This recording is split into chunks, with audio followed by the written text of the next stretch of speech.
just don't happen too much anymore. We're fishing. Good morning. Hope everybody's having a good morning. I'll give some people time to get in here. I know YouTube drags this out a little bit and pauses it. I'm going to put out a piece of bait. I think there may be a fish on that rod right there. So we'll give this thing a minute to populate. I'm going to put this other rod back out, get that in the water. I'll get back over here.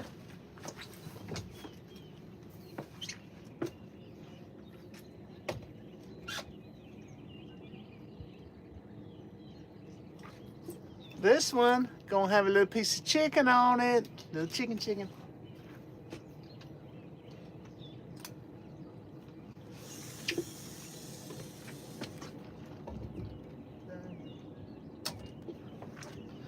So here's the deal, guys. We're sitting in some pretty shallow water, only about 4 feet deep. It's spawn time. There's a lot of mayflies out here on the water. The past 2 guide trips, the past couple of days, and I had one early this morning, pre-dawn, have been good catching, but small fish. So decided, anyway, I'll bring you up to date on the guide trip this morning. What's going on? I'm anchored up here. I think there's a fish on that rod right there. I'm gonna go reel it in and see what we got. So let's check it out real quick. Boom, he's there. He is there. It's a Hellcat medium action rod. This fish has probably swam through every line I've got, so bear with me on that.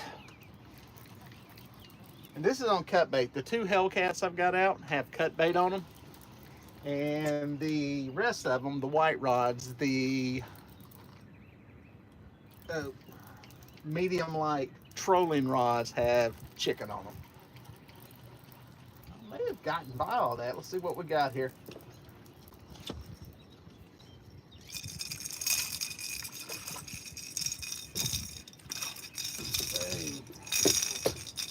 Decent blue cat. Looks like a female. I'll bring you up to date on all that. I'll bring you all up to date on a bunch of stuff. Nice blue cat. Good healthy. It's like a female, I would say. Nice fish. Say hey to everybody. Good morning. Everybody's getting up, drinking coffee. A bunch of y'all should be out fishing. Oh yeah, nice fish. We'll get that one back alive. This does have a demon dragon rattle on it. That's what that noise is. Horrendously loud, isn't it? If that doesn't wake you up this morning, nothing will. Get it baited back up. Get it back in the water. Bear with me. I'll be back over here to talk.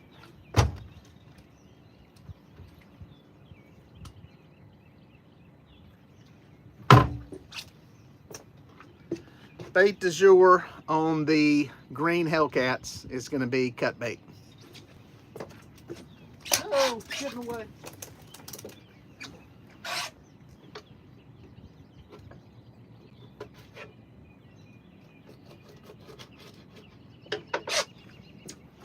All right, see what we got here. It's got a bluegill head.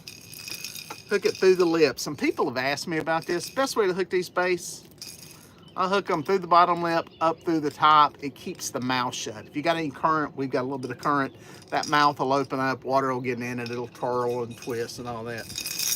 Demon dragon rattle right up from it. It's on a Santi rig, got a drifting weight, got a little snap swivel there, 30-pound Andy line. Hellcat rod, and Ancient Mariner reel as I wrap everything around my bimini top here. Get this one back in the water.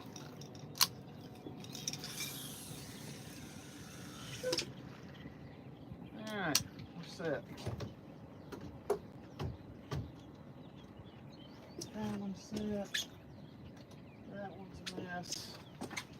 Get all the blood off of my seat. I'm back up here. How y'all doing? I haven't gone live in a while, so this is kind of cool. Had a guide trip early this morning, pre-dawn. Got done with that. I was out here. I decided to go ahead and anchor up and see if I can catch some fish. It's been kind of tough. We're getting into what I think is an early spawn, and or not early, it's about right. I mean, this is mid-June, this is when it starts. Sometimes it seems later than others, but I think a lot of that has to do with where you're, I'm trying to get my camera adjusted, where you're at and where you're fishing. We'll get into all that. We'll talk about some of that stuff here. But if you're new to the channel and just happen to see this and jumped in, thanks for stopping by. I appreciate you checking out. I'm Melhorn, Melhorn Fishing, name of the channel. And I crank out videos and podcasts and do a lot of fishing, do a lot of guide trips. So that's who you're watching here. If you're a regular watcher of the channel, appreciate you coming back, checking it out. So Blue Cat Outdoors, one of my favorite channels. Appreciate you watching, dude. Yeah, try to put out some decent stuff, some informative stuff. I wanted to do more live trips, but I do so many guided trips now that it really eats up a lot of my time. So I don't have as much time to do them, but I'm gonna try to work some more into those. So there we go. Tyler says all his guys are spawning, so I'm gonna be fishing for a bit. You know, we'll talk about that. I've had guide trips the past couple of days. We fished a different part of this reservoir and caught a lot of fish, but they were all that big. They were small. One day we caught a lot of channel cats. It was just a ton of channel cats, but you know, we're catching 12, 14, 16 fish, which are good numbers. It's just the size of the fish. In our reservoir here, you can have a reasonable, and y'all keep an eye on the rods back there, a reasonable expectation of catching a fish in the teens. We catch 20s, we catch 30s, we catch some 40s, even 50s. But man, those fish have disappeared. And it's that time. I got to the boat ramp this morning and I saw something I'll show you here in the water real quick. You can see some of this stuff floating by. Some of it's just some bubbles, but some of it, this stuff that's in the water that's going by, is our little nemesis, the mayfly. Just back in the holder here. Mayflies are hatching, and it's the double-edged bad sword of fishing this time of the year. Catfish start to spawn in June. Sometimes it's later, sometimes it's earlier. Get that camera level. If it's not level, it annoys me. Sometimes it's later, sometimes it's earlier, and it makes for tough fishing.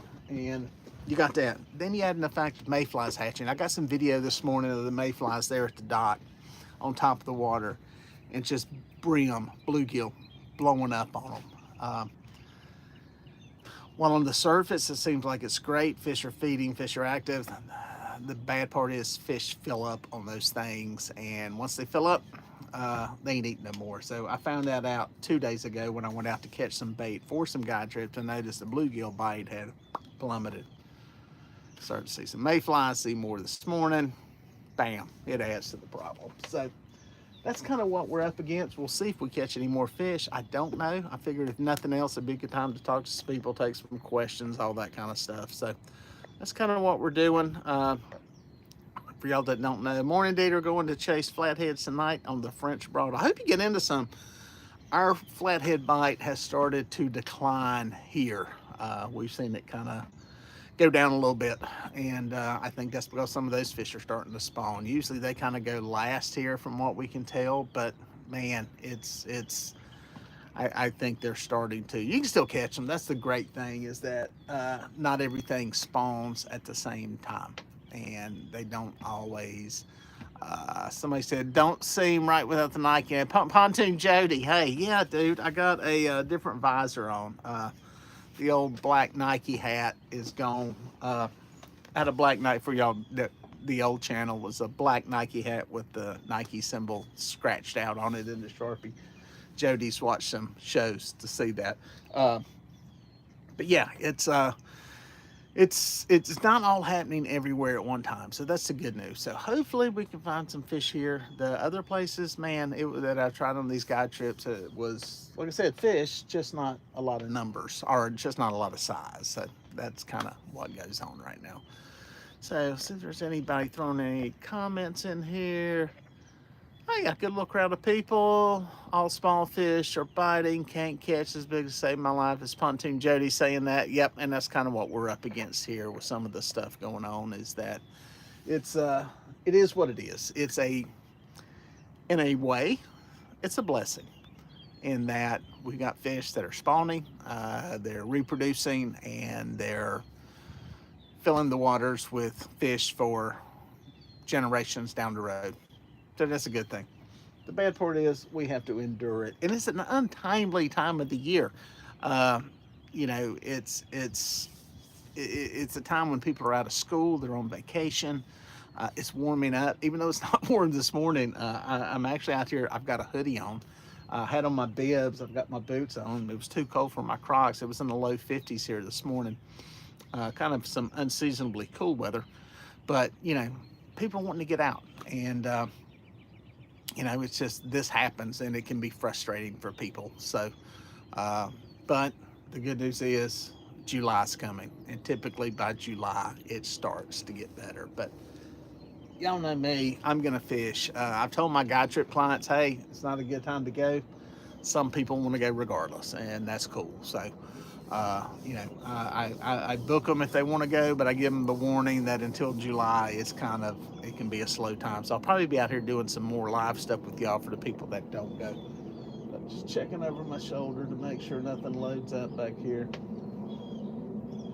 I'm fishing shallow. I'm fishing about 4 feet of water right here where I'm sitting at, just to see if there's some basically fish that are staged up. I'm kind of banking more on catching females than males. A couple of weeks ago, we were catching the big males pretty good, but I think they were still figuring out nesting areas, fighting for them, all that kind of stuff.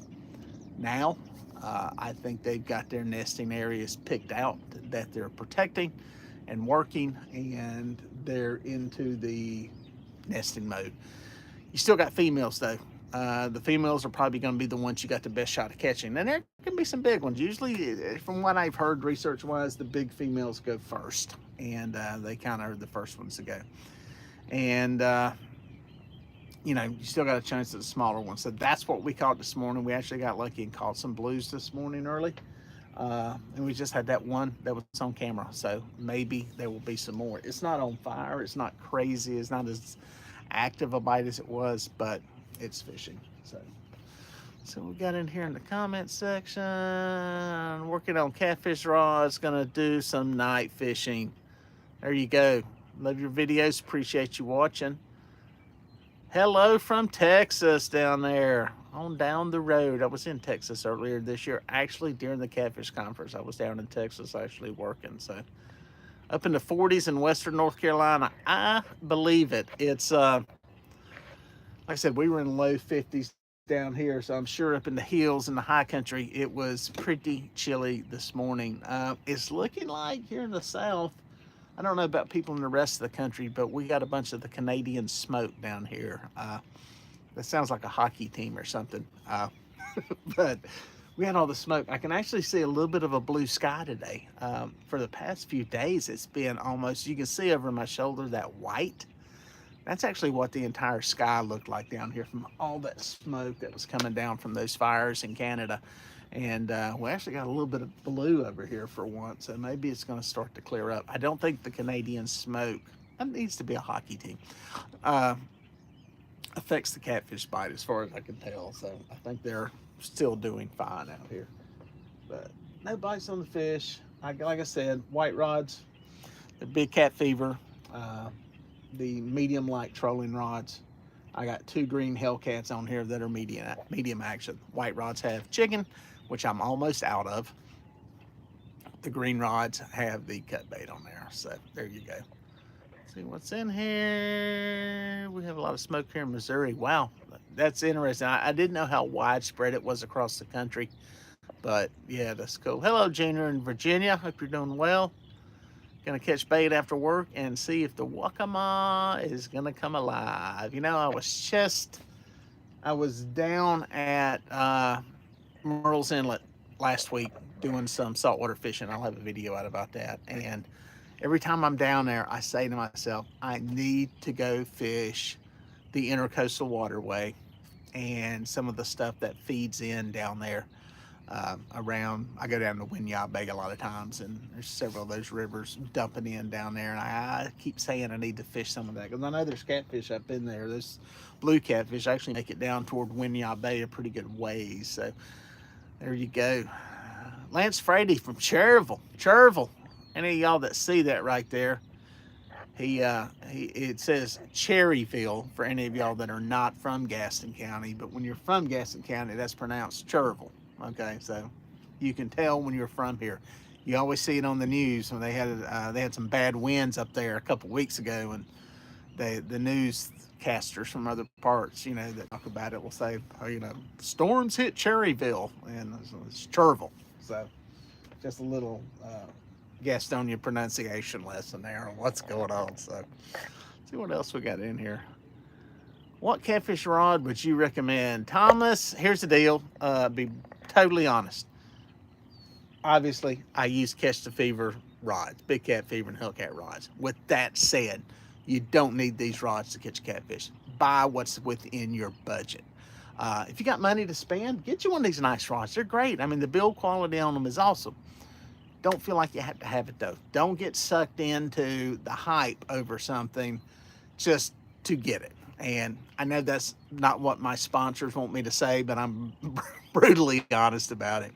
These rods, if you get them, I've never seen anybody get rid of them to get something cheaper. But you can also catch a lot of fish, big fish, if you go buy a $40 ugly stick. Get what you can afford. Use your money to go fishing. I had a little kid a while back reached out to me. He was like cutting lawns or something and was like trying to save money to buy a Hellcat rod. I said, don't do that. I said, go buy you an ugly stick and use your money to go fishing with and save your money, whatever. Don't go broke trying to buy a bunch of high dollar stuff. So there's a lot there. There's a mayfly landing on the boat right now. Let's see if I can catch him. There's a lot of good rods out there. All of the major rods out there there's really nothing wrong with them. None of them are not going to catch a fish. You're not going to regret buying any of them. I particularly like this brand. Really, one of the biggest reasons is I know the owner of the company. They're here in North Carolina. The other thing is they make rods for different species. They got stuff that's for catfish. I also use it saltwater fishing for sharks and king mackerel and redfish down there. They're great for that. They make some striper rods, and they also got these rods that I use catching brim and perch, which are actually a crappie rod. It's made for crappie fishing or crappie fishing if you're from here in Gaston County, and it's a spinning rod, and I use those for catching my perch and brim and bluegill. So they got diversity in their rods, and that's kind of one of the reasons I go with them. But there's a lot of stuff out there, dude. If you're limited on resources and you're saving money, just get you an ugly stick and go fishing. You're better off doing that than stressing over it. I'd rather see you out fishing with somebody else's rod that you can afford than I would to see you sitting at home watching me wishing you were fishing. So wishing you were fishing is not something we want to do if we've got the choice. So go fishing. So there we go. That's my soapbox. So all my rod sponsors out there, I apologize, but I'm honest about it. So there you go. Let's see who else is in here. I noticed catch more fish on bottom, no demon dragons or floats. Why? Depends where you're fishing at, Captain Morgan. I like that. Do the knee thing. Depends where you're fishing at and what the bottom structure is like. I'm using Santi rigs here because I'm fishing in an area that's kind of a delta area. There's a lot of mushy, soft, deposited material. We also got a little bit of current in here. So having that bait floated up on the Santi rig, I think helps. Depending on what the bottom is where you're at and what those fish are doing, if you've got a hard bottom, you may be better off laying those baits on the bottom. If you get in a place where they're feeding on mussels and they're nosing down through there, that may help. So I've had days like that too. A lot of times with bigger baits, you're better off doing that just because it's hard to float a super big bait off the bottom. So there you go. Shy Miller says, I'm going to get a B&M. I think you said B&M. Yeah, B&M rods are good rods. Nothing wrong with those things. They're widely available. I actually did a promotion with B&M several years ago, fishing the Ice Bowl tournament. And no complaints about their rods. They actually make a lot of rods. They make a lot of crappie fishing rods too. Very good product, very good brand, and they're more readily available. At that time, there were Gander Mountain stores, and you could get them there. They're probably available in some Academy type stores or something like that. So yeah, you won't be disappointed with those rods, and I think you'll enjoy them. Silver Cat rod, yep, got some of those. Good rods, no complaints with them. Berkeley Fusion, I hope it works. I guarantee you, Kid Twist, the rod will work. I think sometimes we put a little too much worry and stress into it, into having the right thing, wrong thing, and I've done it myself. I've got some rods when I first started fishing that were buried in the corner of my shop, these big, beefy beef stick things that didn't need, man. Didn't need. You don't need that. You know, you can catch them on, you know, now there are some instances, I will say this, let me just quantify some of this. If you're fishing in the Mississippi River and you've got 3-mile-an-hour current and you're having to chunk 10 ounces of weight, yeah, you're gonna need a heavier rod fishing in those situations. You're gonna need a heavier action rod because you're gonna snap the tip off of it when you try throwing weight that big. But for a lot of people, you know, that are, you know, most people are not fishing those conditions. They're fishing farm ponds, they're fishing local slow flowing rivers, that kind of stuff. You know, that's a little different ball game. So that's why I say don't get too bent out of shape on this super heavy action stuff. You know, fish with what you can afford. Cassini this morning, weather looks great there. Yes, Jeffrey, it is pretty decent this morning. Not much wind. Totally bluebird skies, as bluebird as they can be with all the smoke. And so there you go. Gary Smith working at the bait shop, watching, wishing was fishing. Well, I'm trying to be this morning. It's not the best time to do a live fishing video, to be perfectly honest, from a YouTube point of view, because honestly there's not a lot of people up except for the hardcore fishermen this morning, and that's usually who's up watching. So but I decided to do it because it's kind of like the old days of Saturday morning getting up, when before the internet, when the only fishing we got to see was on Saturday morning on one of the outdoor shows that was maybe on ESPN or something like that, to where you got to watch some of the stuff. So yeah, a little live action going on here. Not a ton of people, but boom. How far are we in the spawn? Aaron asked. I think it's starting pretty. It started. It has started for sure. Depending on where you're at, I think on the lower parts of this reservoir, I think it's full swing, full blown, as bad as it gets. Up here, I'm in a place that I think there are more females than there are males, so there's still some biting fish. So I think that helps. But yeah, we're into it. You know, it doesn't happen everywhere all at one time. So there's always pockets. If you're a boat fisherman, you've got opportunity to move. You may have to do some hopping and running and moving and everything, or do some trolling and drifting and dragging to find out what's going on. It may be a deal of running 10 miles up or down a lake or river to see if there's some different conditions.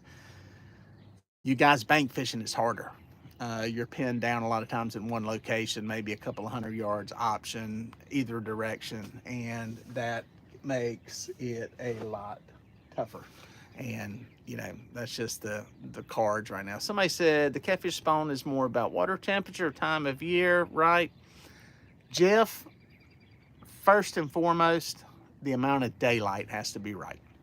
Water temperature can be extremely high, it can be extremely low. They're not going to spawn until this time window, plain and simple. We've had water temperatures higher than this, we've had water temperatures lower than this.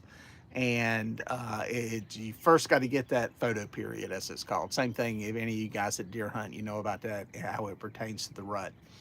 You got to have a certain amount of photo period. If we get that rod's getting something picking up on it, the green reel right there. If we get some super high warm temperatures in March, yeah, it's starting to go. Keep your eye on that one. I think there's a fish on it. Let me get it real quick.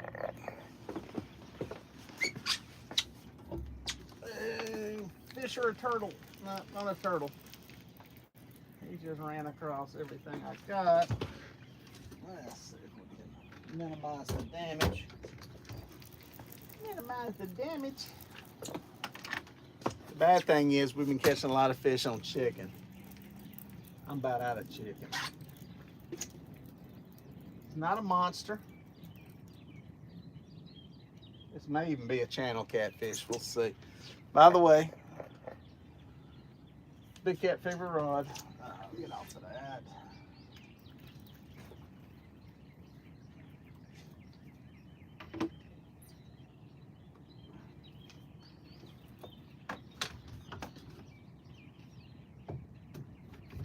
Trying to dance it around the motor and an anchor rope out the back.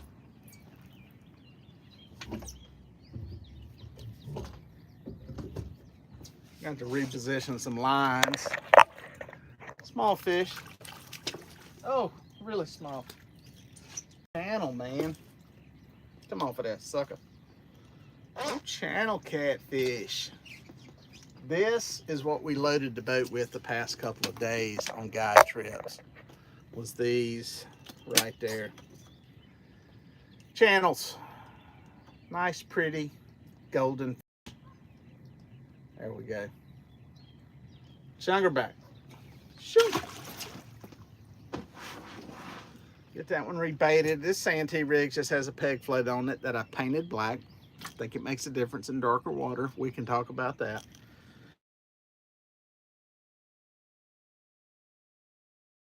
Get it back in the water.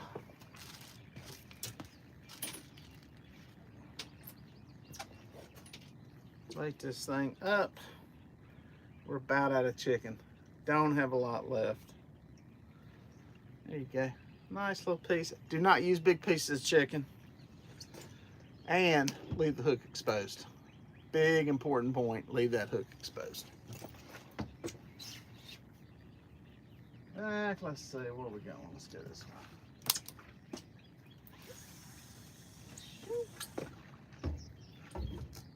Okay.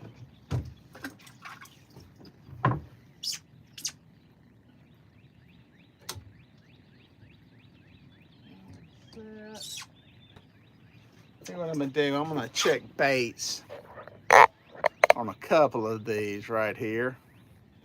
Stay there.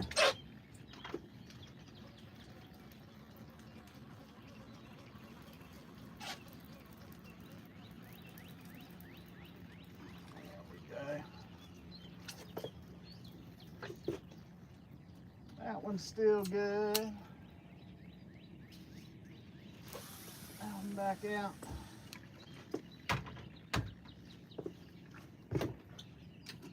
And I'm going to reposition this one that got all sucked up in that line there when that one came in.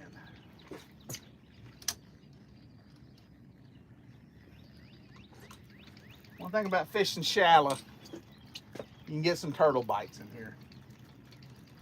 So it does pay to check your bait every now and then. There we go, still got my bluegill head. Okay.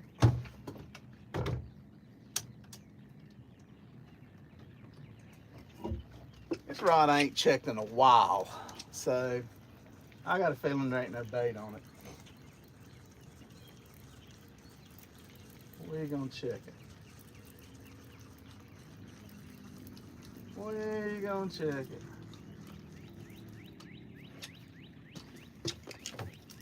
Fishing on credit, baby. Fishing on credit.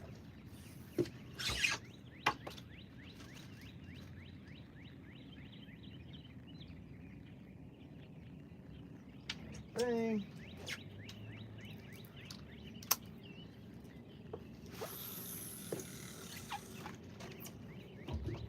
Whoa.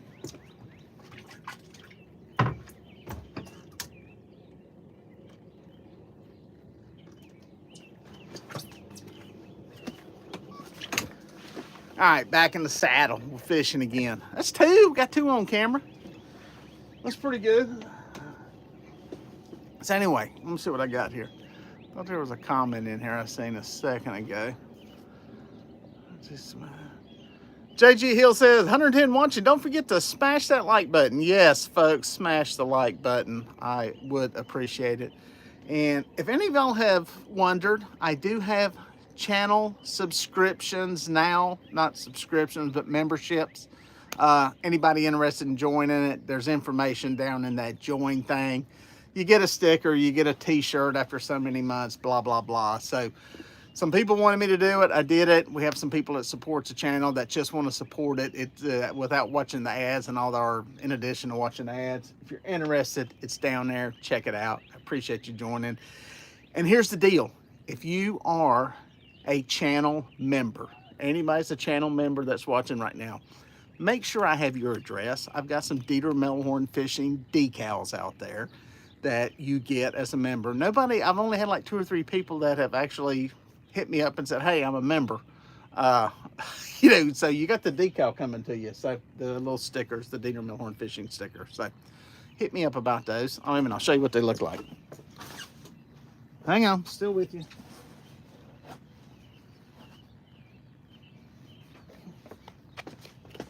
Yeah, you got some of these coming to you. So if you're a member, hit me up. There's a bunch of y'all out there that have joined that I've not heard from. So anyway, I digress. So where were we? What's the theory on the black peg float? Oh, theory on the black peg float. I'm glad you remind me, because I'll tell you, I'll talk about stuff and forget about it. I got that from a lot of bass fishermen and saltwater fishermen that fish dingy water, discolored water, which is what we're in now. And that they fish, you know, the fly fishermen are fishing darker flies, black plugs, purple worms, dark worms. It's just that a bright color visually doesn't make sense in dingy water. And, you know, it has to do with the fish, and I don't know. But they do it. I decided to try it. I've got some videos about it where I tried it earlier this year on Watery, and again, it was a short test. And I always say, don't base any testing on one trip. We caught more fish on the darker colored peg floats. And I took that to another extreme, and I took some of the Demon Dragons that Tackle Bandit had sent me, and I colored them black with a Sharpie. And some of them I eventually spray painted, because marking with a Sharpie takes forever. So I actually painted them to get them that color. So, but yeah, it's, in theory, it has to do with the shadow effect and all that kind of stuff. And that fish would normally see something darker. They're not really going to see a bright color in dingy water, because there's just so little light penetration. And it's just, I guess, at some subconscious, which fish don't really have a conscience, but at some lower level, it didn't make sense. So I've been trying them. They seem to work. They seem to work a little better, and I'll continue to try. I don't think it's a total game changer, but I think it's interesting, something to try, experiment with. Y'all experiment with it. Give me some feedback on it. Let me know what you find out on it. And JG, pontoon is more difficult even with 2 anchors, is having to get down. I mean, the pontoon does a ton of times. It's a double-edged sword with pontoon boats. I love pontoon boats in the sense that there's so much room on them. They're so comfortable. You just have room for a lot of people, cooking, going to sleep, all that kind of stuff. The downside is they're a pain to get back on the trailer. Wind drifting wise, it's tougher. And yeah, getting actually down to the water where the fish are can be a pain in the butt too. So double-edged sword. It's like there is no perfect boat. Put it that way. There are a lot of good boats out there, a lot of good stuff. There is no perfect boat. Everybody needs to be filthy rich, have disposable income, and own 3 to 4 boats for any of their specific needs. So there you go. Let's see. Josh says, just drove past 85 and didn't see me. You should have blew the horn. I might have heard you. You're only about 10 miles away. So there you go. Thought I heard something. Hang on. Any rods moving? Anybody see rods moving? There we go. Thought I heard something. There's a lot of carp jumping out here too. So scrolling back to some of this. Let's talk about giving ourselves salmonella fishing raw chicken. Did it last week. Box van man, that is always a threat and possibility with chicken.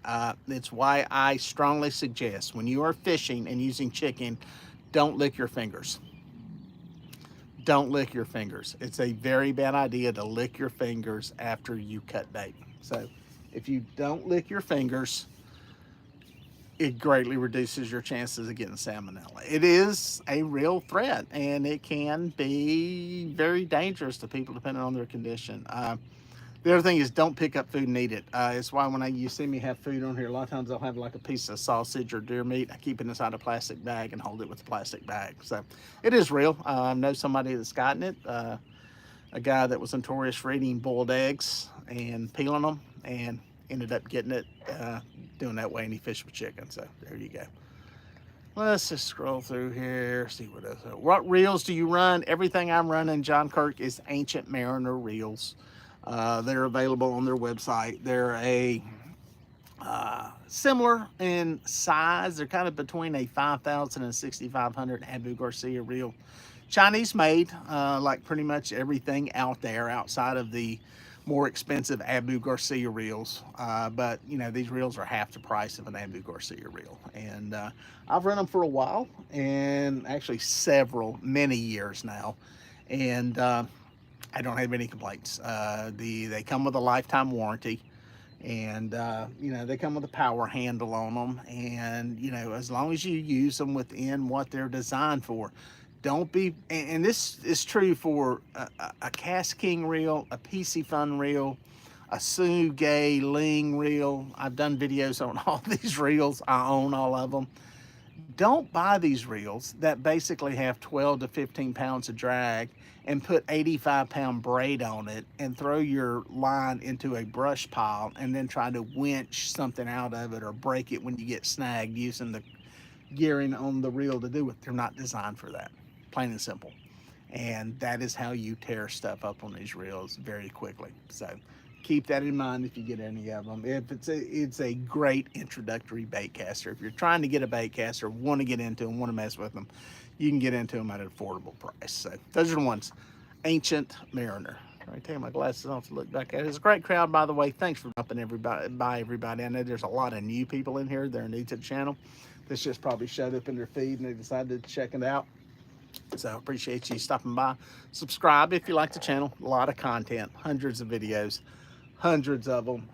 Pretty much if there's a question here that anybody has asked, I probably got a video about it. So there you go.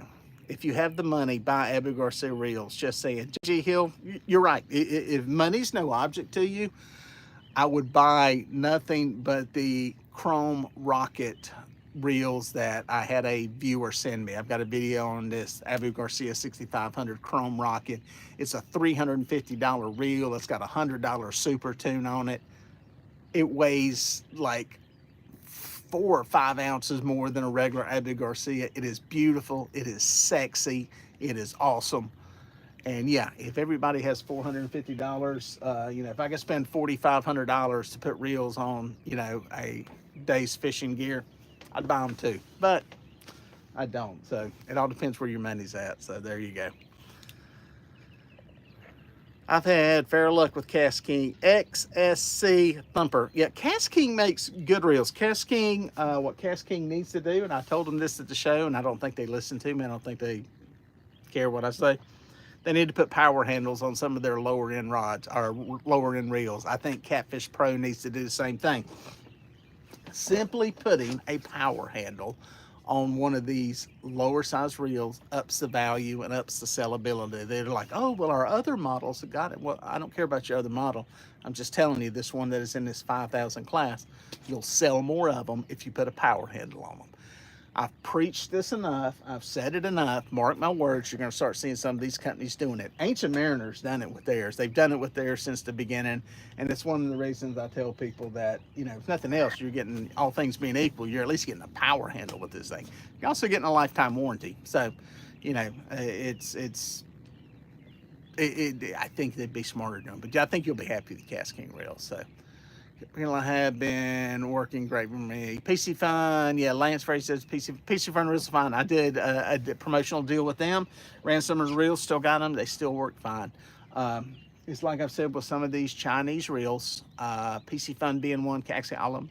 Keep the schematic. When you get that box, okay, and you open it up, it'll either be printed on the box or it'll be on a piece of paper inside. You'll have the instructions on how to use it. We as men don't need instructions. We know that. So, but there is a schematic in there, and keep that schematic, because if you ever have to order parts from, what is her name? For the PC Fun, it's Alice in China, I think is her name, is the one that you deal with. Alice will need to know the number of the part that you need for your PC Fun reel. So keep that schematic. The thing you'll need on all of these, that may have a fish on it. That green one just went really slow.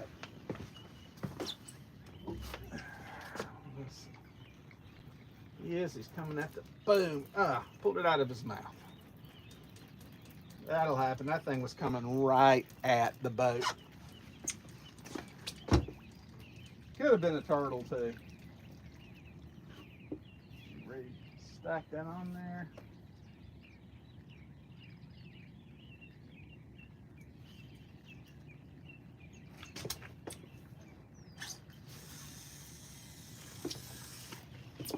Yeah, that's the reel there. That's the Ancient Mariner. Got a power handle. It's sexy. They come in a bunch of different anodized colors. I've got green, blue, orange, pink, purple.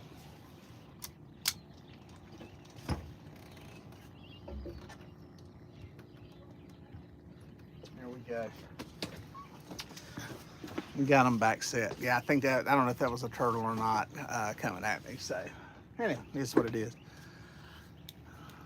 Rusty said, brass teeth. I like that name. I've been impressed with Ancient Mariner. They're very attentive folks, and they've been helpful. And it's great. So there you go. There's been, I mean, I don't care what you buy. There's going to be, some of them there's going to be a problem with. And they seem to be very responsive in dealing with getting the stuff fixed. So, do you believe you can taint your bait when rebaiting after cleaning your hands with wipes? That's a good question. I don't know. I don't clean my hands with wipes. I've got them on the boat in case people want them. But again, I just try not to lick my fingers. And so I don't clean them with wipes. So maybe it could. I don't know. I think fish have a very good ability to pick up on certain things. But then again, they will consume some stuff that they probably don't need to consume in the process. So I don't know. I would avoid it. I've heard people, say, oh, so-and-so was smoking and, he doesn't catch a fish. And then, heck, a few years ago, the world record blue catfish, the guy was standing there, or a state record. I think it was a world record at the time anyway, sitting there with a cigarette hanging out of his mouth. So I don't know. I don't know if it matters or not. I try to keep it as clean and pure as possible, but I'm not maniacal about it either. So, yeah. So I think if you can avoid it, great. But, listen, don't get salmonella either. So I think that's more important. Fishing with Squirrel. Good morning. How are you? Ain't no flathead gonna bite when your hands, your bait with bug repellent or anything on your hands. What's that? French boat captain said that. Again, with the bug repellent thing, I try not to. I try not to spray it on me. I usually use a thermocell, which puts it out in the air, which is can be as bad. But yeah. Also, I'm kind of picky on the sunscreen. When I put sunscreen on, I wash my hands very thoroughly afterwards. A lot of times now, I'm just using this, and I've got a Bimini top up here.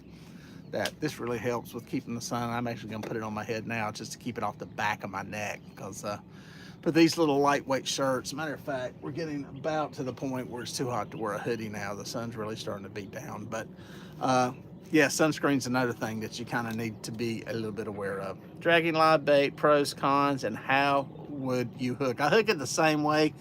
Northern View Outdoors. That's the way I'd say. Let me start off. You said live bait. I hook it through the nose and mouth, depending on which bait you got. If you can close the mouth, that's great. Down through the bottom jaw, up through the top. If you're trolling with it, obviously it's going to be swimming towards you. I always hook those through the front part of the head so that it's swimming. Make sure the mouth can open so that you can still get water across it. Of across its gills to keep it alive. Anytime I'm like vertical fishing them or, you know, underneath a float, a lot of times I'll hook them through the back so they can kind of spin around in a circle. So have you been to Waterbury lately? Good question. I had somebody want to do a guide trip there, and I opted not to. I heard the spawn bite was getting bad there. I've heard that on Santi too, which typically it kind of starts that way and works this way up. And I believe it after the past couple of days. I may go down next week. I may go down next week and try it and just see. I mean, it may be a good chance just to put some eater fish in the boat. So, you know, like I said, usually the further south, the further east you go is kind of where it starts, and it kind of works in from there. So that's just kind of my little cursory glance explanation over the years of doing this. Gotta go catch bait, Dieter. Catch you on the next one. Thanks for dropping by, man. Appreciate you stopping by while you could. Well, 2 new sets of B-Cats on your recommendation. Love them. They pull great. Fishing in freedom. You see that right there? You see that? That's a fish right there. Let me go get this fish. Hang on. Let me get that fish. See if he stayed buttoned. Yep, he's there. That's the one I just threw back out to. Fresh piece of chicken. What we got here?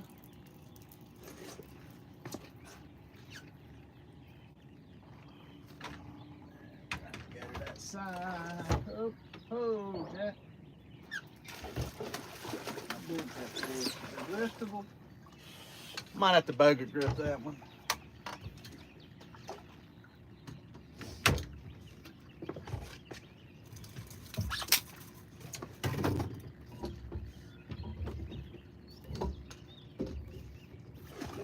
I would normally lift this fish in by myself.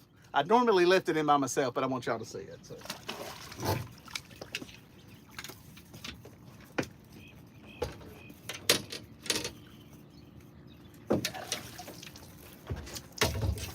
Easy, Sassy.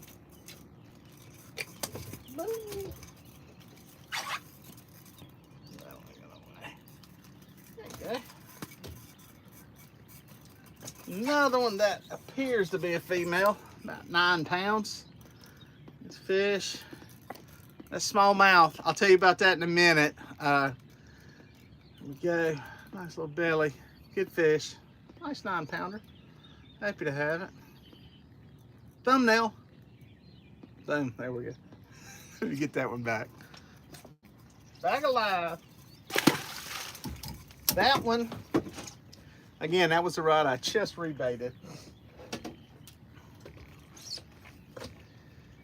And again, that's another one that is on that black styrofoam float. It's been painted with a Sharpie. Genius, huh? Running out of chicken. We ain't got much chicken left. I burned some up on my pre-dawn guide trip. I had somebody that could only fish a little while. So we went super duper early. Caught some fish. We burned through some chicken. Let's get her back out. Old Greenie. See if we can catch one.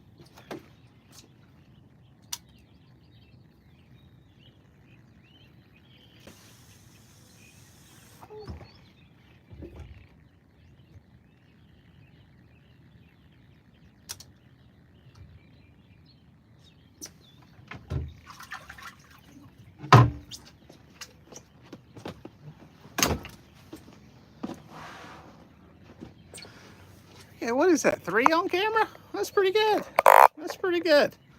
Especially for spawning fish, to put 3 on camera, I'm kind of happy with that. So that's kind of a good thing. Let's see if I can get this shirt off, sweatshirt off. Here.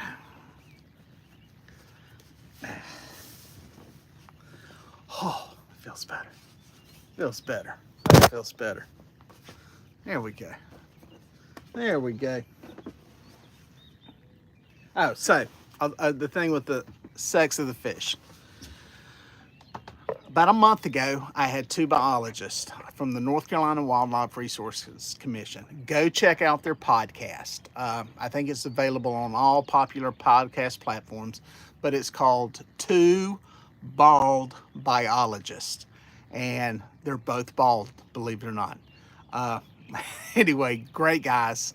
They're, like I said, they're biologists with the North Carolina Wildlife Resources Commission, and they came out fishing with me, and we taped a podcast, which I think may air this month. And it was great having them on the boat. Had some great discussions about this fishery, the state of catfish in North Carolina, and it was good. It was good time. We talked about a lot of stuff. I had them hostage. Normally, Pontoon Jody, thank you very much for the bait fund. I appreciate that. That will get me another pack of chicken tonight when I run to the local grocery stores. Thank you for doing that. I appreciate you throwing that out there. So much appreciated. We got to talking about a lot of stuff. I had them hostage. When people book me for a guide trip, they've got me hostage for 6 hours and can ask 50 million questions. Well, I had them out here and asked them 50 million questions. We started talking and we caught some fish, got one in the boat, and I said, oh, that's a good looking male, blah, blah, blah. He said, why you say it's a male? And I started laughing because I said, I know where this is going. I said, it's got a big mouth. He said, well, that's not 100% guarantee it's a male. I said, it's not. I said, but JJ Hill, thank you. Another pack of chicken. I've got enough chicken now between Pontoon Jody and JJ Hill to make it all the way through the end of the week fishing. So thank you guys. I appreciate that. I got bait fund. Thank God I don't fish with filet mignon or y'all be going broke. But anyway, thank you for that. So we got to talking about the wider mouth on the males. And they said, well, you know, I said, obviously we haven't, but some other biologists, we'll get to that in this story.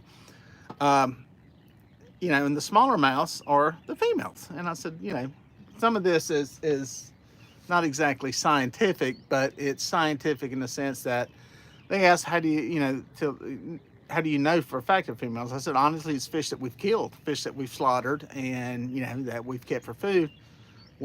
Times of the year, those smaller narrow-mouthed fish have been the only ones that carried eggs pre-spawn. And like most fish, they'll start building up eggs in the wintertime. And I said, the males, wider mouths, what we call males, have never had eggs in them. And, you know, some of the other things, too, are the damage to the fish. The wider mouth, what we call males, extensive damage. And I'm telling some of you folks out here know this. You're like, oh, yeah, I mean, who doesn't know that? And but from some newer folks, pay attention to this stuff. Spawn time.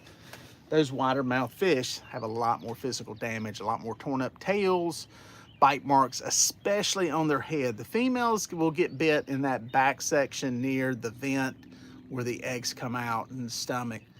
But those males, you'll see a lot of bite marks on their head where a fish has literally bit their head. And, you know, they're the ones that are torn up, broken fins. As I've said before, date night in the catfish world, it's not a beautiful dinner. It's not candlelight. It's not a nice glass of wine. It's pretty violent. So, but anyway, years ago, we had a tournament and some biologists were there that were killing some of the fish that we brought in to cut them apart to age them. It was a cooperative deal we did with them. And, you know, it was part of the process to accurately age a fish, you have to kill it, plain and simple. To get the otolith, the ear bone out of it. Little bitty tiny bone, they cut in half and are able to age it, just like you would a pine tree. So we were offering up some fish for that, and we got into that discussion about males and females, and they examined them, and I want to say 14 out of 15 fish we were right on the sex of the fish. So at some point, I invited the biologists from the Wildlife Commission to come do that again with us, and let's do it on camera, and let's exactly, one, show people how otoliths are extracted and that whole process, and two, let's see how many we get right on identifying whether they're male or female based on their mouth size. So stay tuned for that. They're going to do it. And yeah, look for that down the road. So anyway, again, I said this earlier, there may be some new people in here. If you are a channel member, and I've tried to, it's hard to reach out to you guys that have joined the channel. That's that little join thing down there. Some people wanted this, so I put it in here. I'm not a big fan of it. You don't hear me talk about it a lot. But just the basic one, if you joined, let me know. You've got a sticker coming to you. A bunch of y'all have not reached out to me. Send me an email. You know how to get a hold of me. And you got a decal coming to you. And then after you've been a member for a while, you got a t-shirt coming to you. So y'all reach out to me. Maybe some more have filtered into here. So, all right, back to the questions. Where were we? 159 people. That's a good little crowd of folks dropping in here. I can't slot fish right now with half the whisker gone. Yeah, they'll pontoon jetty. They'll have some damages done to them. How often do you change your chicken out? Whenever it's gone off the hook.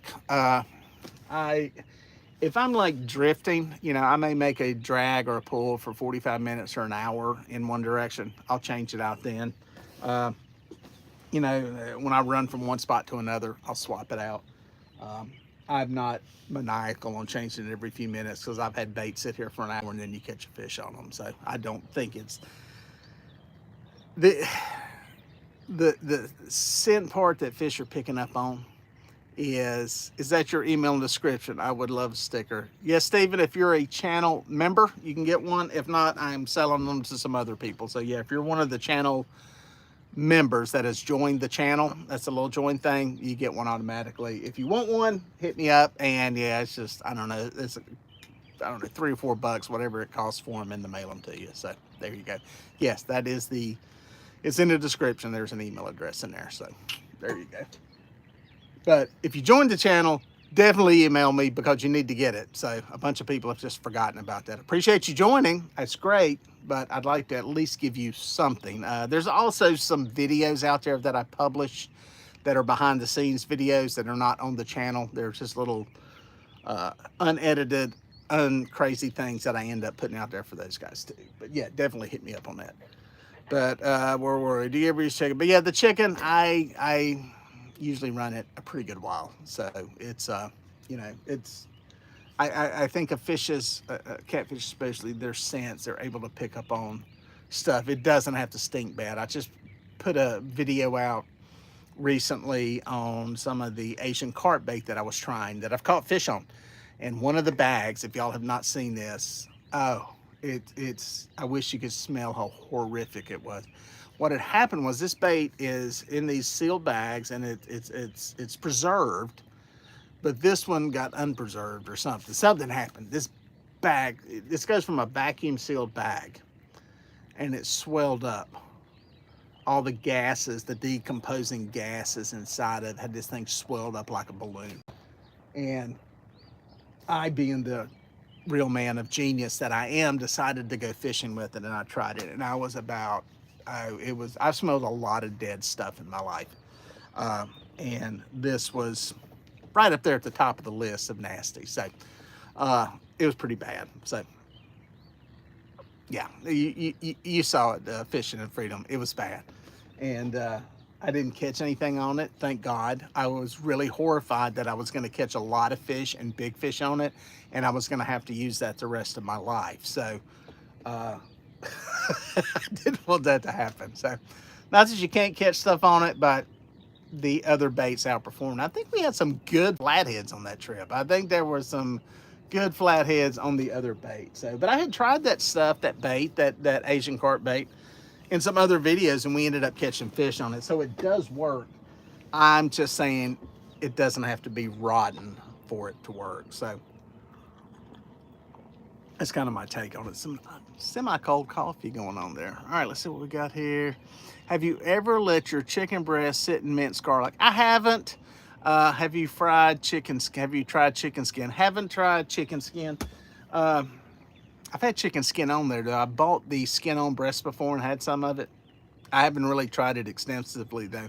The garlic thing is some of the scents. I haven't really tried it. I did have a customer on a guy trip that brought some sirloin steak that had been marinated in garlic, and I swear it smelled really good. I'm curious if there's anything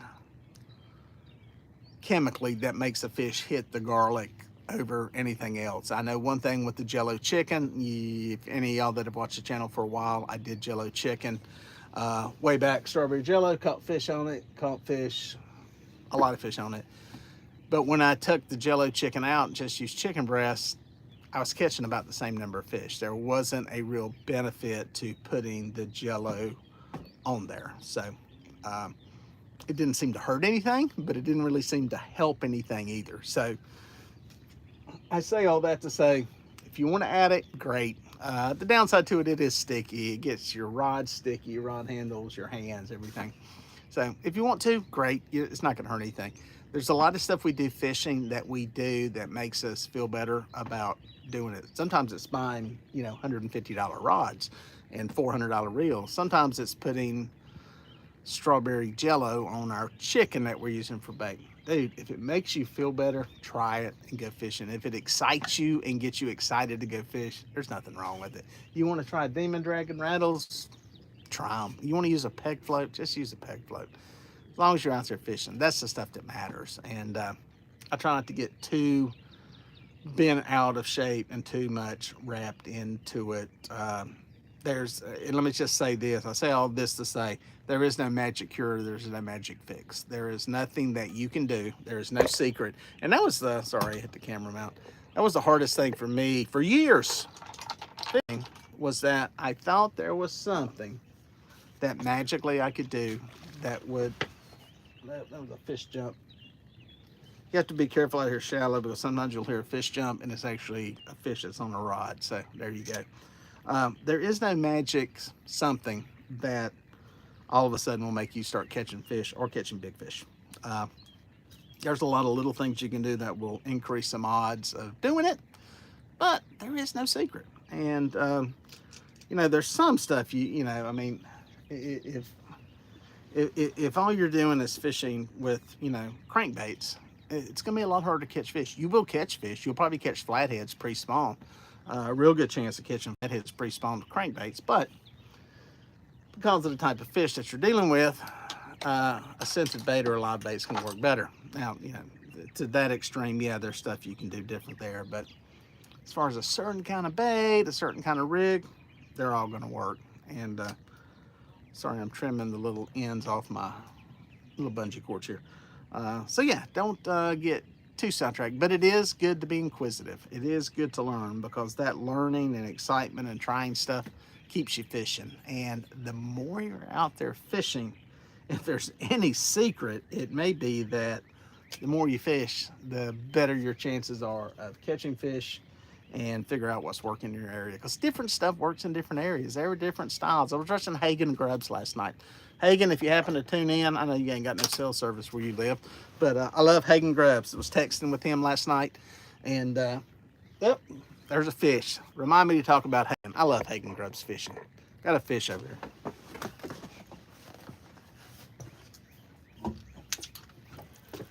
See there? I mentioned Hagen's name and I catch a fish. I need to do that more often. If I mention Keith from Fishing and Stuff, a Harbor Freight truck will probably show up. So probably catch a toolbox. Love you, Keith. Let's see what we got here. Nice blue. I'm gonna try lifting this one. Okay. This one is probably gonna bleed like a stuck hog because it is hooked in the bottom of the mouth. Let's see, the Boone pliers. If you buy anything, buy these Boone pliers. Little pistol grip handle, best thing in the world for getting deep hooked fish out. Another nice fish.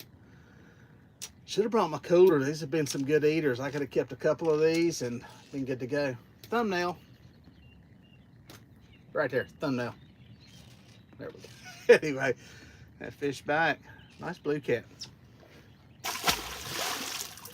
Some of that blood. Uh-oh, better not show that. They'll ban my video. Again, peg float. Small hook. Ancient Mariner reel. This time in purple. Ooh, that's a thumbnail there. Woohoo! Anyway, I'm being stupid now. Let me get a bait back on here. Again, this was on chicken, white rods.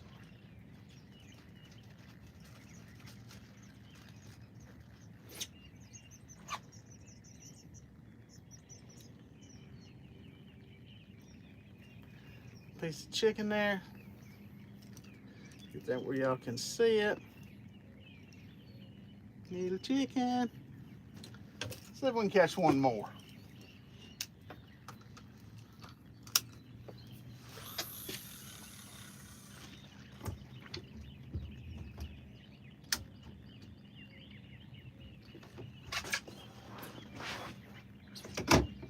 Poop everywhere.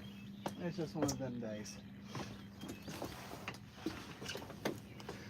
So anyway, I forget what I was saying. I was talking about Hagen and watching his channel last night. And I don't know where I was going with that. But anyway, you gotta check out Hagen Grubbs Fishing. He fishes totally different waters than what I fish. He fishes a lot of rivers, that whole world. So it's a different world in what he fishes. You know, he was doing bottom bouncing, doing some bottom bouncing stuff there. Fishes a totally different rig than I fish. He fishes a three-way swivel type setup, breakaway sinker.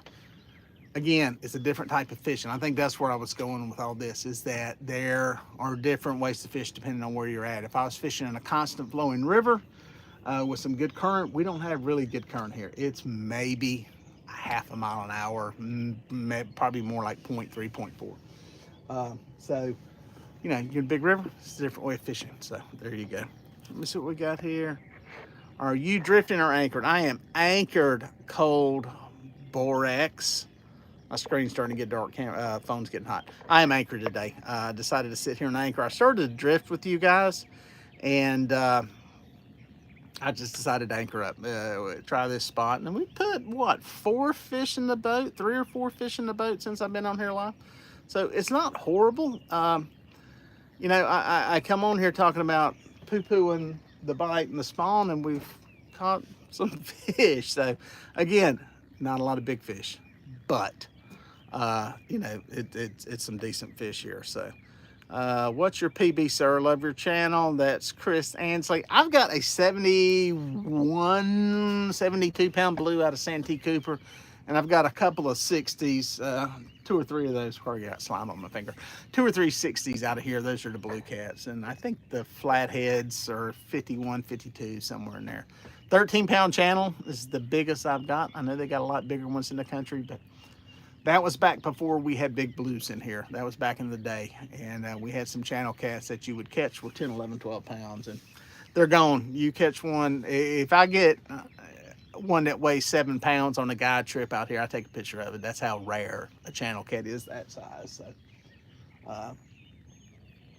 yeah, my proudest one though, the one I'm most proud of, is I caught a 32 pound blue a couple years ago. It's in a video buried somewhere out there. In the wintertime, was crappie fishing if you're from here, and caught it on a crappie jig and 6 pound line, 32 pound fish. That one I was proud of. That one was way more of a challenge and a battle than catching the 71 pound fish. I tip my hat to anybody that uses light tackle to catch catfish. This is a sport for the most part where everybody over gears for what they catch, myself included. To be perfectly honest, I don't need 30 pound line. The reason I went to it was for having wider lines so that planer boards would grip. I now use B-cap boards, and they make a clip, they put a clip on them that I don't need line that heavy. I can do it with 20 pound line. So we lose some of our angling skill, or we sacrifice some of our angling skill to catch a fish. That's good that you catch a fish, but it also ruins some of your angling ability in doing that. But that's a whole nother video that we'll get into one day. That's a podcast worth of stuff. Have you put the Sulang reel to test yet? Daniel King Acton. No, I haven't been on the boat, and I may do that. I'm gonna keep fishing here during the spawn. I'm probably not gonna guide too much for about a week, and week or two, unless people just want to go. If there's some people that just want to go fishing and catch eaters, that's fine. But I may put it on the boat and try it out and actually see. I've heard some good things ever since I did that teardown video on it. I've heard some people say some good stuff about it, that, you know, for the money, you're getting what you get. It's a good deal for the money. It's not an Ampu Garcia reel, but for the money, it's a decent bait caster that works. So what about Whisker Seeker rods? Have you ever tried them? Rick Guffey, never tried them. Don't know anything about them. A lot of people use them. They'll catch fish. It's like I was saying, you probably didn't see it early in the broadcast, but yeah, they'll catch fish, man. They're good rods. If you like them and they appeal to you and there's something about them that you like, maybe you have easy access to them and you can get them, you know, with you know, locally or something, and save the shipping. Get them. You'll be happy with them. You'll catch fish, dude. Nothing wrong with them. Have you ever caught catfish on artificial baits? Tom Wagner asked. Yeah, the one I was just talking about was on a Crappie jig. It was a soft plastic that big. I mean, little bitty thing. I have never fished for catfish using them. We have people that repeatedly catch flatheads out here pre-spawn, bass fishermen throwing crankbaits around piers. When those fish are first coming alive, they're up on the banks, they're feeding on bluegill and crappie, they're going up spawning, and a lot of bass fishermen catch them on them. Would I target them, you know, these fish using those baits? Probably not. Mainly because I don't want to cast that many times and work that hard, but yeah, you can do it. They'll hit them. There's probably a technique as far as trolling some baits for them that you could probably catch those fish repeatedly doing that, but I haven't invested the time into doing it. Do you ever throw out live bluegill? John Gate asked. Yes, with limited success. I think I did a video on that recently. I think one of the flathead trips, it was live or cut bait, or maybe that one's coming up. I think that video may be coming up maybe tomorrow or next Sunday, but I don't have good luck with live bait for whatever reason. And I talk about that in the video. I'll tell you now. I believe that I think live bait works better in rivers where fish are forced to swim. I think in reservoirs, it's too easy for live bait to go down there and lay on the bottom and do nothing. I think if you're going to fish them in reservoirs, you need to put them out underneath a bobber or something and force them to swim around and move. I think the moving action of the fish is what makes fish hit them. I have very limited success anchoring up with live bait out here. So, good question. Fishing Virgin Kilo Santi last weekend, blues like cut bait, while the small channels like shrimp. Kevin Hill, how many fish were you catching a day? Chime in with that. I'm curious. I got some buddies down there that called me last night and said the bite was hideous. So I got a feeling it's probably like it is here. There are probably some areas where it's still good and some areas where it's blowed up spawning. So I'd be curious to how many fish you caught a day down there. So there you go. Keith, love you too, Dieter. Is that the right Keith? Anybody that loves me, I love them, except for serial killers and crazy people. So there you go. What are the best times to avoid pleasure boaters? JG Hill has, what are the best times in summer to avoid pleasure boaters? About 2 o'clock in the morning. That's the best time. I'm pondering this year doing nothing but nighttime guide trips. I'll put it to you this way. It's probably going to come to the point this year because normally I'm out here very, very early. And that's to avoid boat traffic, pleasure boat traffic. The weekends are worse. And I'm giving you a long explanation because I'm actually thinking about this.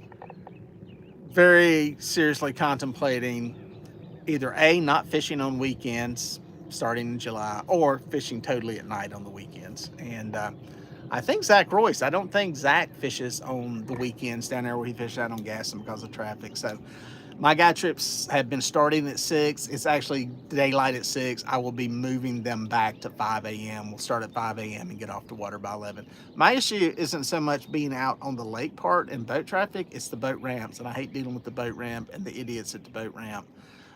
So I just want to avoid that chaos when I'm out there. So long explanation there. Jason Cagle asks, what anchors do you use? Never Lost anchors. That's what I'm using. I actually had a discussion with them last night. They got another anchor. I've used the Never Lost anchor. It's got chain on it. I got it at, what was funny was I got that thing at the Catfish conference 3 years ago. and it sat in my office forever because it was so pretty, and I needed to film some stuff with it, and I didn't have time to film stuff with it.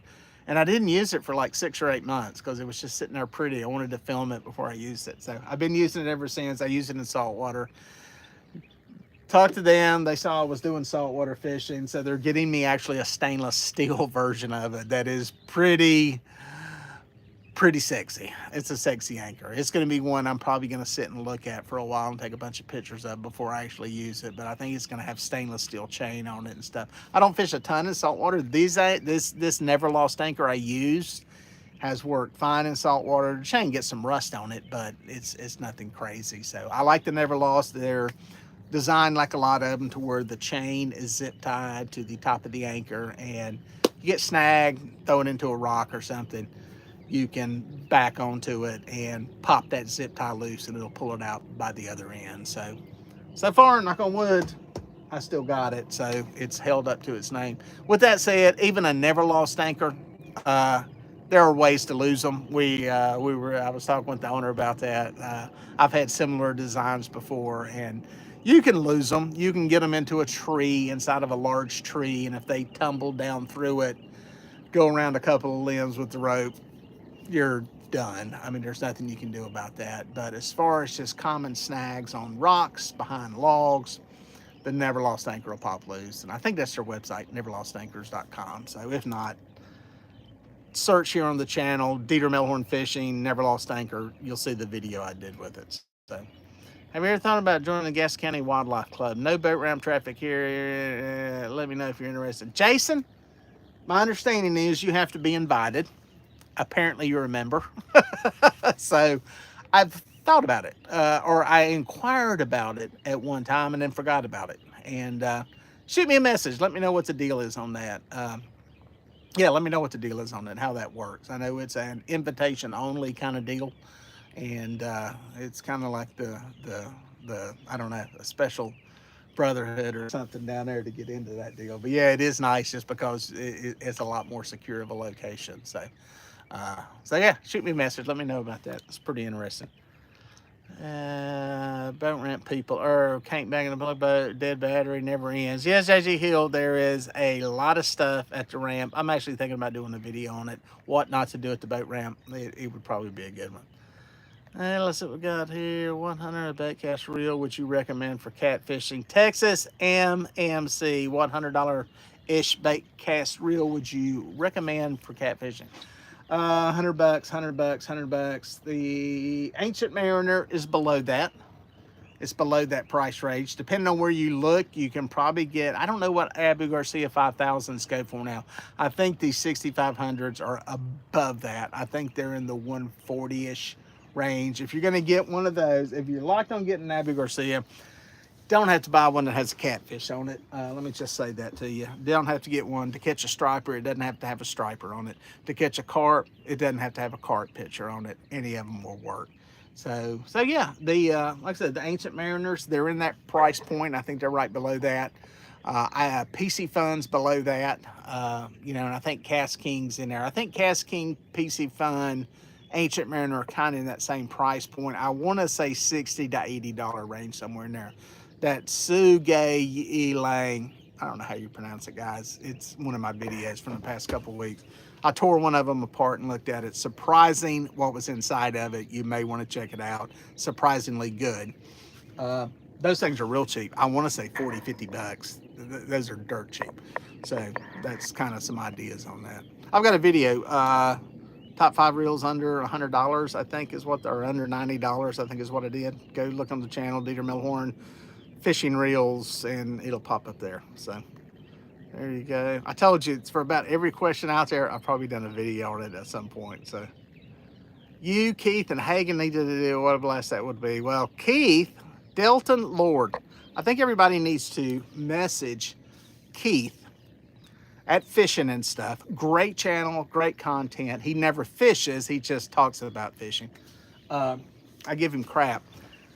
I've invited Keith to do a podcast with me, and y'all need to pound his channel, send emails and messages. He's scared to do a podcast with me. He won't do it. And I make it so easy because Keith just lives a few miles from me. Keith can be at my house in 10 minutes. He can come sit in my studio and do a podcast with me. And he's scared. So I'm just calling the man out. And, you know, a lot of other people have done a podcast. I give Hagen some grace. Hagen's in an area doesn't have good cell service, so it's hard to do one with him. But I can make that happen. All I would have to do is get to him, and he'd do one with me. But Keith's just a few miles away. He's scared. So y'all pound his channel, fishing and stuff, and tell him don't be scared of Dieter. Do a podcast with him. So there you go. D-Trout, it would be good to talk to him. I think you would. The thing is, and I know Keith personally. Like I said, he's been to my house before. You'll get a different Keith in a podcast, but it would be a good different Keith, if that makes any sense. There is the character Keith from the videos, and there is, okay, they're both good people. One's very entertaining, and the other is very intelligent, very well thought out. He is almost deceiving in the way he comes across as this kind of like bumbling country bumpkin. Very smart guy, very intelligent. It'd be fun to have him on a podcast if he ever got his big boy pants on and decided to do it. Love you, Keith. There we go. Let's see what else we got in here. 5,500. Let's say somebody, JG Hill said 5,500, 149, 6,500, 169. Wow. I've got countless 6,500s back in my shop. And it's funny, I got all those things back in the day when you could buy them on eBay used in great shape for like $55, $60. And that's back when they were probably selling for $75, $80. So yeah, lucky to have them. Lucky to have them. So there we go. Let's see what we got here. I have the monster anchors, love them. Throw once and done. Yeah, JJ Hill, I think the monster anchors are a similar design, and yeah, they work good. Any ones that have the breakaway zip tie, you know, I think I think they'll work good. You know, there's little subtleties in the design of them, maybe with the way the little prongy things on them are that, you know, will help you depending on what your conditions are. But yeah, all those anchors are really good ones. So here we go. All right, guys, I've been on here for almost 90 minutes. The bites seems to be slowing. I'm gonna jump off here. This has been fun. I'm glad y'all stopped in to check it out. Somebody asked about the Suzuki. I just can't stop talking. Happy with the Suzuki. Ever had any problems? Isa, don't know how to pronounce that. Isa Perry. This is a 2-year-old Suzuki 115. Love it. Had a 90 on here before that. I ran it until I got this one. Huntley Marine in North Carolina, Pineville, North Carolina. Helped me out getting this motor, and just decided to upgrade. The other one had, I don't know, 2,000 hours on it or something. Decided just to upgrade, get something a little more powerful. The other one was a 90. This is a 115, a little more kick, a little more punch, especially doing guide trips. And decided to get that bigger motor, and the 90, when I got rid of it, was running fine.